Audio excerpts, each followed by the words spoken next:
Olá a todos, estamos de volta para mais uma semana com dicas de fitness aqui no Portal de Angola.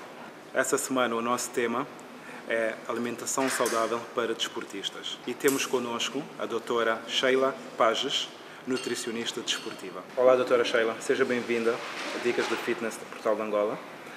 Hoje gostaríamos de falar contigo em relação a uma alimentação saudável para desportistas. Olá Paulo.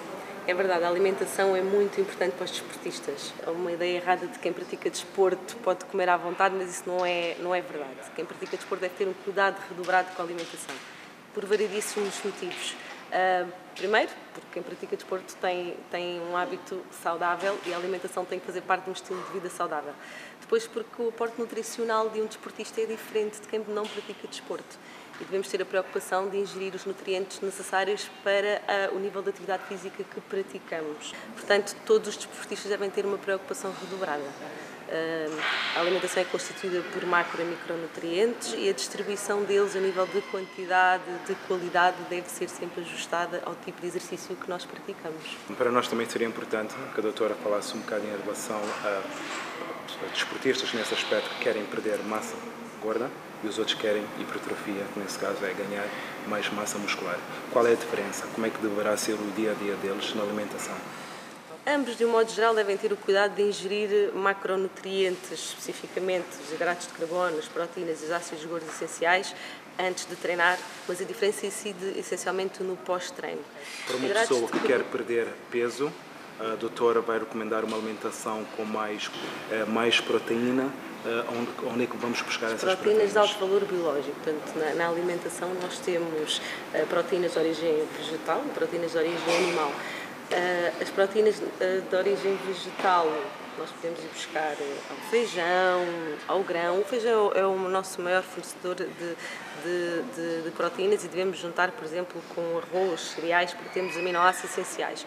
Quando a fonte é proteica de origem animal, deve ser os ovos, por exemplo, que é uma excelente fonte de aminoácidos essenciais e bastante económico. Temos as carnes magras, de preferência, as aves, as partes magras do porco, as partes magras da vaca, portanto, todas as proteínas, o peixe, são proteínas animais de alto valor biológico. Exemplos de hidratos de carbonos? Vários. Temos o arroz, a massa, a batata doce, temos as próprias leguminosas, são excelentes fontes de proteína e de hidratos de carbono, temos as massas, temos a mandioca, que é um recurso natural também, que temos a quinoa, a aveia, portanto o pão, de preferência integral ou de centeio, portanto temos hidratos de carbono em quase todos os alimentos. Essencialmente devemos nos preocupar em ingerir hidratos de absorção lenta, que são estes que devemos ingerir antes de treinar. No pós-treino podemos ir para as frutas, também são fontes de hidratos de carbono, portanto deve ser sempre ajustado o tipo de hidratos de carbono ao objetivo e à pessoa. Eu vejo cada vez mais pessoas sedentárias, pessoas que trabalham 8 ou 9 horas, hoje em dia estão cada vez mais a fazer bidiário. Estão a treinar muito cedo antes de ir trabalhar, depois vão trabalhar e depois ainda vão fazer o segundo treino. É verdade. Então, como é que deve ser a hidratação dessas pessoas? Estas pessoas devem ter um cuidado redobrado em todos os sentidos, na hidratação e no aporte energético e nutricional na sua alimentação. Estas pessoas têm que fazer uma avaliação com um profissional, perceber o gasto energético médio em cada uma dessas atividades físicas, não é? Portanto, a do dia e a da noite. Normalmente as pessoas dividem entre uma atividade muito cedo e uma atividade à noite e devem perceber se a sua condição física está preparada, se tem preparação física para esse tipo de exercício físico, para esse tipo de intensidade de exercício físico. Numa primeira análise. Numa segunda análise, ajustar a nível nutricional. Na maioria dos casos, estas pessoas podem beneficiar, por exemplo, do uso de alguns suplementos alimentares, não é? Porque se não houver um aporte nutricional adequado, a nível de quantidade de micronutrientes e de macronutrientes, essas pessoas acabam por incorrer no que nós chamamos de overtraining. Sim. Porque fisicamente e nutricionalmente não estão aptos para tanta carga de exercício. As pessoas vão para lojas de suplementos, dizem que quero isso, e as pessoas nas lojas estão a recomendar muitas vezes suplementos que elas pode ser que nem precisam. Que nem precisam. Normalmente o que acontece é que as pessoas recorrem à suplementação de forma autónoma e é aí que está o erro.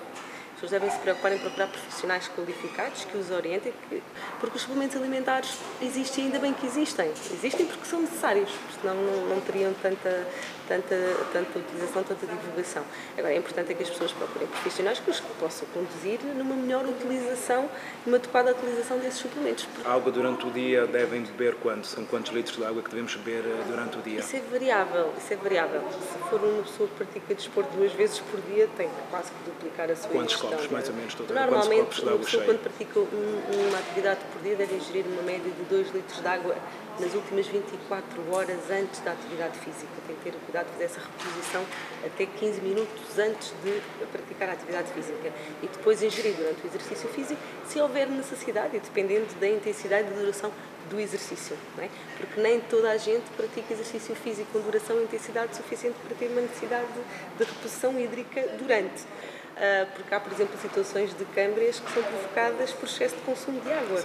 É preciso perceber a duração, a intensidade dessa carga e se houve ou não uma preocupação de fazer uma ingestão hídrica nas últimas 24 horas, até 15 minutos antes da atividade física.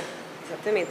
E perceber se há uma necessidade no pós-treino de fazer uma pílula isotónica, por exemplo, no durante e no pós-treino. Portanto, isso tudo são questões que devem ser avaliadas individualmente. Muito obrigado. Nada. Fiquem atentos, dicas da fitness desta semana. Até a próxima.